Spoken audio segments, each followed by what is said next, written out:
नमस्कार दोस्तों, आज की इस वीडियो में हम बात करने वाले हैं पैरालिसिस पेशेंट्स की, स्ट्रोक पेशेंट्स की। जो स्टिफनेस होती है, जो हाथ में अकड़न होती है, उंगलियों में अकड़न होती है, उनकी जो कलाई में अकड़न होती है, जिसकी वजह से वो अपने हाथ या अपनी उंगलियां या अपनी कलाई ठीक से मूव नहीं कर पाते हैं या ठीक से काम नहीं कर पाते हैं, उसको कैसे हम ठीक कर सकते हैं। देखिए, बाकी वीडियो से इतना तो आपको बखूबी पता लग गया है कि सबसे पहले अगर हम फर्स्ट स्टेज की बात करें तो वहां पर हमें बेसिक एक्सरसाइज परफॉर्म करानी होती है पेशेंट को, जिससे उसके अंदर इंप्रूवमेंट आए और साथ ही उसकी ग्रोथ भी हो। लेकिन अब अगर हम बात करते हैं कि बेसिक एक्सरसाइज हमने पेशेंट को कराई, उसके अंदर इंप्रूवमेंट हुआ, उसके अंदर अब काफी फर्क आ गया पेशेंट के अंदर, अब वो हाथ पैर थोड़े थोड़े हिला पा रहे हैं लेकिन पूरी तरीके से नहीं, तो वहां पर अब हमें क्या करना है हम वो सीखते हैं। आज हम वेट कफ का यूज करना सीखेंगे। अब ये वेट कफ क्या है?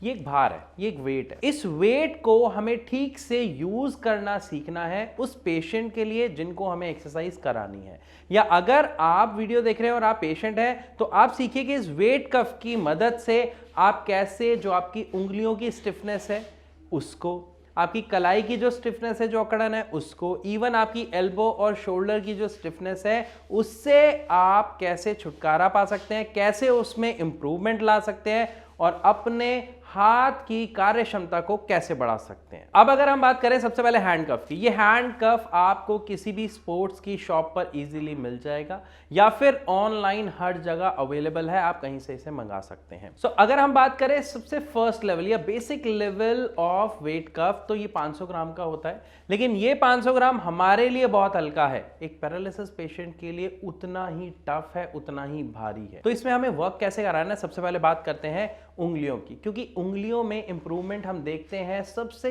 एंड में जाके देखने को मिलती है, या ये कहें कि उंगलियों को सबसे ज्यादा हमें एक्सरसाइज करानी होती है अपने दिमाग को ये सिखाने के लिए कि कैसे उसमें दोबारा वर्क की पावर लेके आनी है। तो उंगलियों में हमें सबसे पहले क्या करना है, मान लीजिए अब मुट्ठी बंद है, स्टिफ है, ठीक है, मुट्ठी अकड़ी हुई है। जब मुट्ठी अकड़ी हुई है तो आप एनी हाउ उसे पहले खोलेंगे। अपनी उंगलियां खोलने के बाद तो आप ये टेबल जैसी चीज ले सकते हैं, आपने उंगलियां खोली, अपनी टेबल पे रखी। उस टेबल पे रखने के बाद आपको ये हैंड कफ बांधा नहीं है, सिर्फ अपनी उन फिंगर्स के ऊपर रख देना है। अब रखने के बाद क्या करना है, आपको अपनी फिंगर्स को कोशिश करना है, होल्ड करना है कि वो सीधी रहे। अब इसमें बेनिफिट क्या हो रहा है, जो हैंड कफ है वो आपकी उंगलियों को मुड़ने से रोक रहा है, वो उसे वहां पर दबाव बना रहा है, आपकी उंगलियां खुली रहे।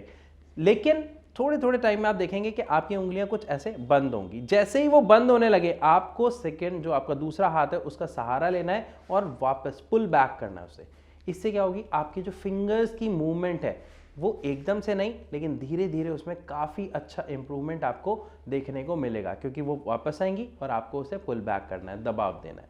Is that clear? तो ये हुई हमारी फर्स्ट और सबसे इंपॉर्टेंट एक्सरसाइज। तो इस एक्सरसाइज से जो उंगलियों की प्रॉब्लम है, जो सबसे ज्यादा एक पैरालिसिस पेशेंट में देखी जाती है, उसमें बहुत अच्छा इंप्रूवमेंट आता है। लेकिन आपको ये एक्सरसाइज कंटिन्यू करानी है अपने पेशेंट को, और यदि आप पेशेंट हैं तो आपको ये रेगुलर एक्सरसाइज करनी है ताकि आपकी जो इंप्रूवमेंट है वो अच्छे से हो पाए। बात करते हैं अब नेक्स्ट एक्सरसाइज की, इसी हैंड कफ से। लेकिन ध्यान रखिएगा कि यहां पर मैंने शुरुआत में भी आपको बताया था कि जो सबसे पहले अगर हम बेसिक लेवल एक्सरसाइज करें तो वो हमें हैंड कफ की मदद से नहीं करना होता है, वो फ्री करना होता है, फ्री हैंड मूवमेंट करनी होती है, जो आई होप आप ऑलरेडी कर चुके हैं और आपके अंदर इंप्रूवमेंट आ गया है। सेकेंड बात करते हैं अब अगर हम रिस्ट की बात करें, इसी तरीके से हमें रिस्ट की मूवमेंट लेके आनी है। हमने अपना हाथ ऑलरेडी खोला, रखा, उसके ऊपर हमने हैंड कफ रखा, लेकिन अब हमें हैंड कफ रखने की बजाय क्या करना है, उसे बांधना है, उसे टाई करना है। किस पे टाई करना है? हमारे पाम पे। कैसे, मैं आपको बताता हूं। हैंड कफ आप खोलेंगे और आप इसको अपने ऐसे हाथ के ऊपर बांध लेंगे, ठीक है।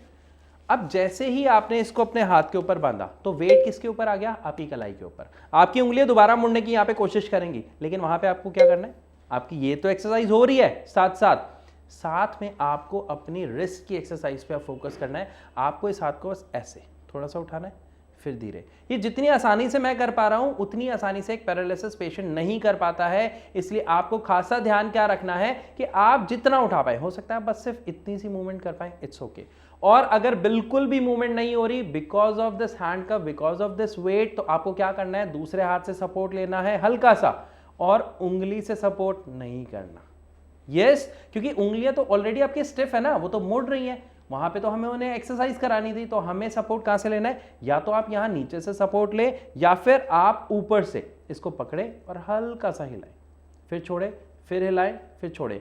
लेकिन यहां पे आपको क्या ध्यान रखना है, जब आप हिला रहे हैं, इसे ऊपर ला रहे हैं, आपने पुल किया, उसके बाद आपको इसे छोड़ना नहीं है, आपको इसे हल्का सा जो आपका होल्ड है उसको लाइट करना है, ताकि जो पेशेंट है वो अपना होल्ड इस पे बना के रखे। ऐसे जितनी भी देर हो सकता है, वो कुछ सेकेंड्स हो सकता है वो आधा सेकंड हो, लेकिन जब आधे सेकंड के बाद वो नीचे जाएगा तो उससे उसकी कलाई की जो मसल्स हैं उसमें पेन होना शुरू होगा, उसमें हीट जनरेट होगी, जिसकी वजह से उस पेशेंट के अंदर इंप्रूवमेंट आएगी। और अगर आपको पेन होता है तो ऐसा नहीं करना कि आपको बिल्कुल ही फिर वो छोड़ देनी है, दोबारा नहीं करनी, थोड़ी देर का रेस्ट ले, 3 मिनट 5 मिनट, उसके बाद फिर आप दोबारा इसे करें। क्योंकि जब तक पेशेंट बार बार एक्सरसाइज नहीं करेगा, उसकी मसल्स ब्रेक नहीं होंगी तो रीबिल्ड नहीं हो पाएंगी। क्योंकि जब मसल्स ब्रेक होती है, जब हम एक्सरसाइज करते हैं, तो एक्चुअली इसका जो फंडामेंटल है वो क्या है कि हम एक्सरसाइज करते हैं तो मसल ब्रेक होती है, ब्रेक होने के बाद वो हमारी डाइट की वजह से दोबारा डेवलप होती है, रीबिल्ड होती हैं मोटे फाइबर में, जिसकी वजह से हमारे उस पार्ट को पावर मिलती है। सो आई होप हमें दो चीजें बहुत अच्छे से समझ आ गई कि हमें अपनी उंगलियों की एक्सरसाइज कैसे करानी है, दूसरी हमें अपनी कलाई की एक्सरसाइज कैसे करनी है।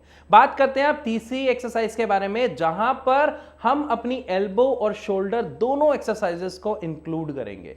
यहां पे मैं आपको 2 तरीके से एक्सरसाइज बताऊंगा, आपको जो कंफर्टेबल हो आप उस तरीके से उस एक्सरसाइज को परफॉर्म करें। तो अब हमें क्या करना है अगली एक्सरसाइज में, हमें इस हैंड कफ को अपनी कलाई पर बांध लेना है। कैसे, मैं दिखाता हूं। हैंड कफ लिया और दोबारा से उसको ओपन करके टाइट कर लिया, ठीक है। अभी हमारी कलाई पे हो गया। लेकिन जो पैरालिसिस पेशेंट है उसके लिए ये 10 किलो जितना भार हो जाएगा, क्योंकि ऑलरेडी अभी वो हल्की हल्की मूवमेंट सीख रहे हैं, कर पा रहे हैं, उनकी बॉडी रिस्पॉन्ड कर रही है। तो वहां पर आपको क्या करना है, वो पैरालिसिस पेशेंट अगर पैनिक होता है, घबरा जाता है, तो वहां पे उन्हें सपोर्ट करना है और उन्हें समझाना है कि अगर आप अपनी हाथ की इस पावर को और ज्यादा बढ़ाना चाहते हैं तो मैं सपोर्ट कर रहा हूं, आप ये एक्सरसाइज कीजिए। अब कैसे करना है, यहां पर वो पेशेंट चाहे खुद की हेल्प करे या अगर आप में से कोई उनका केयर टेकर उन्हें ये एक्सरसाइज करा रहा है तो वो हेल्प कर सकता है।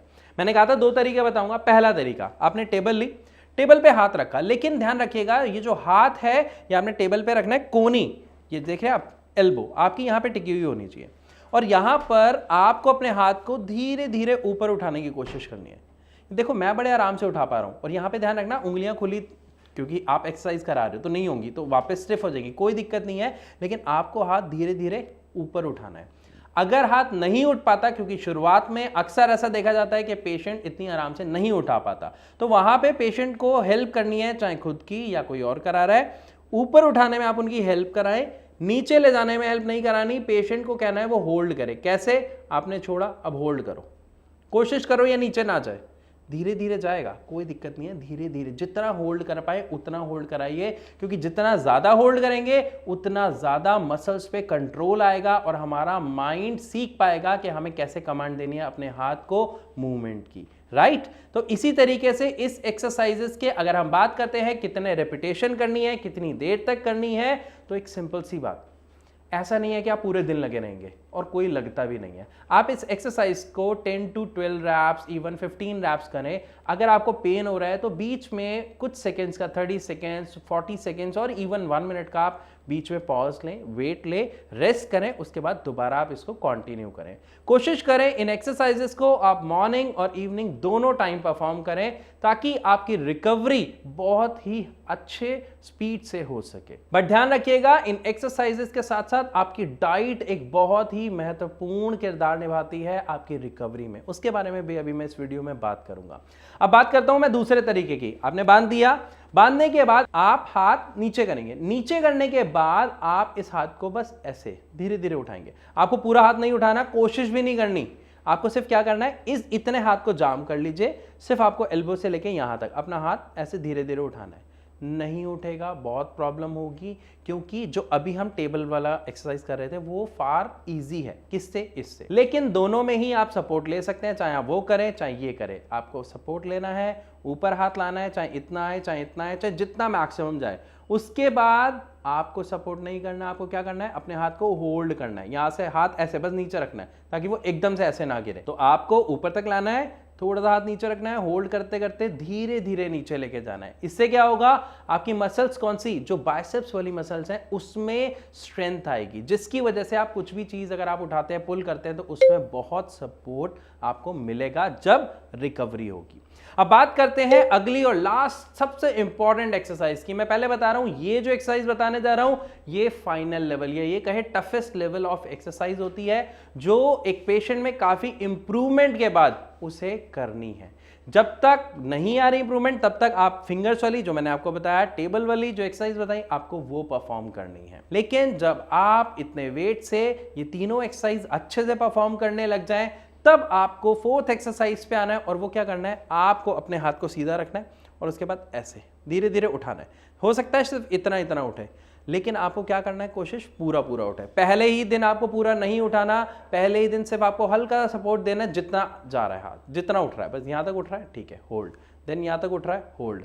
उसके बाद आप देखेंगे कुछ समय बाद, जब आप रेगुलर ये एक्सरसाइज कर रहे हैं मॉर्निंग और इवनिंग, या अगर आप दिन में एक बार भी कर रहे हैं अच्छे रेपिटेशंस के साथ, तो आपका हाथ कुछ ही दिनों में धीरे धीरे परफॉर्म करने लग जाएगा और उठने लग जाएगा इस वेट के साथ। उससे फायदा क्या होगा, जो पैरालिसिस पेशेंट अभी तक वो अपनी प्लेट प्रॉपरली खाने वाली नहीं पकड़ पा रहा, या मान लीजिए कुछ थोड़ा सा भी हैवी आ जाता है वो नहीं पकड़ पा रहा, वो अच्छे से होल्ड कर पाएगा। और ना केवल होल्ड कर पाएगा, बल्कि उसके थ्रू जो भी आपकी एक्टिविटीज है वो एक्टिविटीज काफी अच्छे से कर पाएगा।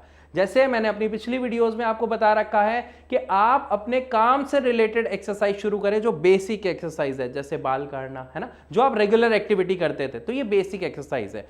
तब जब आप ये करेंगे तो आप देखेंगे आपके हाथ की जो मूवमेंट है वो बहुत फ्रीक्वेंट हो जाएगी, बहुत स्मूथ हो जाएगी, जैसे आपकी मूवमेंट पहले हुआ करती थी।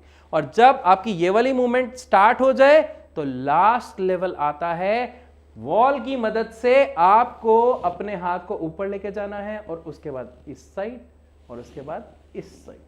इससे क्या होगा, जब आप पूरा अपना हाथ हिलाएंगे तो आपके हाथ पर आपकी कमांड काफी अच्छी आ जाएगी और इंप्रूवमेंट आपको बहुत ही शानदार देखने को मिलेगा। लेकिन यहां पे मैंने अभी आपको वीडियो में बताया था कि आपकी डाइट यहां पे बहुत ही अहम किरदार निभाती है। अगर डाइट से जुड़ा कोई सवाल या इसके ट्रीटमेंट से जुड़ा कोई सवाल आपके माइंड में है, या हो सकता है आप अभी ट्रीटमेंट ले रहे हैं लेकिन एज सच आपको इंप्रूवमेंट देखने को नहीं मिल रहा, तो ध्यान रखिएगा, आपकी डाइट और आपकी मेडिसिन, लेकिन एलोपैथिक नहीं, मैं साफ बता रहा हूं क्यों, अभी थोड़ी देर में बताता हूं। आपकी डाइट और आपकी दवा ही आपको इस समस्या से बाहर निकाल सकती है। क्योंकि जब पेशेंट भारत होम्योपैथी में आते हैं तो जनरली उनका एक सवाल रहता है कि सर मैं एक्सरसाइज करूंगा तो बिल्कुल ठीक हो जाऊंगा। लेकिन एक बात ध्यान रखिएगा, सिर्फ एक्सरसाइज से ठीक होने होते तो शायद अब तक हो गए होते, या जितने पेशेंट्स हैं वो सारे ठीक हो जाते। क्यों?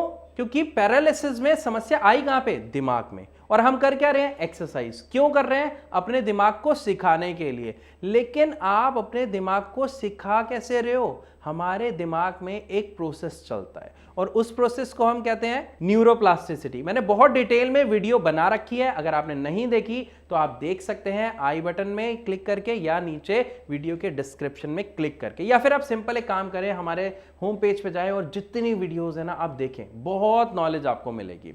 तो हमें अगर अपने माइंड को ट्रेंड करना है, जो अब होना बंद हो गया है, वो मदद करती है हमारी दवा। और इस दवा में अगर मैं बात करूं तो होम्योपैथिक मेडिसिन सबसे ज्यादा असरदार होती हैं। रीजन, छोटी सी अमाउंट में लेना है, मुंह में डालते ही आपकी दवा घुल जाती है, खून में मिलके अपना काम करना शुरू कर देती है। इसीलिए इसका जो इफेक्ट है वो सबसे ही अच्छा देखने को मिलता है। लेकिन हम सब जानते हैं जो एलोपैथिक मेडिसिन है वो आपको इंस्टेंट रिलीफ जरूर देती है, लेकिन आपकी बीमारी को खत्म बिल्कुल नहीं करती, सिर्फ दबाती है। इसीलिए एलोपैथिक से दूर रहे। हाँ, अगर कोई दिक्कत ज्यादा है, इंस्टेंट रिलीफ चाहिए तो आप ले सकते हैं, लेकिन अगर आपको समस्या को जड़ से खत्म करना है तो होम्योपैथिक मेडिसिन बेस्ट हैं। और इससे जुड़ा अगर आपके दिमाग में कोई भी सवाल है तो आप हमारे यानी भारत होम्योपैथी के डॉक्टर्स की टीम से कंसल्ट कर सकते हैं फ्री ऑफ कॉस्ट। नीचे दिए गए इस नंबर पे आपको कॉल करना है और अपनी जो भी दिक्कत है आपको उनसे शेयर कर लेनी है। सो आई होप इस वीडियो के माध्यम से आपको काफी अच्छे से समझ आया होगा कि हम हैंडकफ की मदद से, इस वेट की मदद से कैसे पेशेंट के अंदर उसकी इंप्रूवमेंट ला सकते हैं, उसके मूवेबिलिटी में, उसके हाथ के जितने भी काम हैं करने में। फिर भी अगर आपका कोई सवाल है तो आप कमेंट सेक्शन में लिख के भी हमसे ज़रूर पूछ सकते हैं। वीडियो अच्छी लगी हो तो लाइक ज़रूर कर दीजिएगा और ऐसी और वीडियोस के लिए हमारे चैनल को सब्सक्राइब करना बिल्कुल ना भूलें। इसी के साथ आपसे इजाज़त लेना चाहूँगा, मिलूंगा अपनी अगली वीडियो में, तब तक के लिए नमस्कार।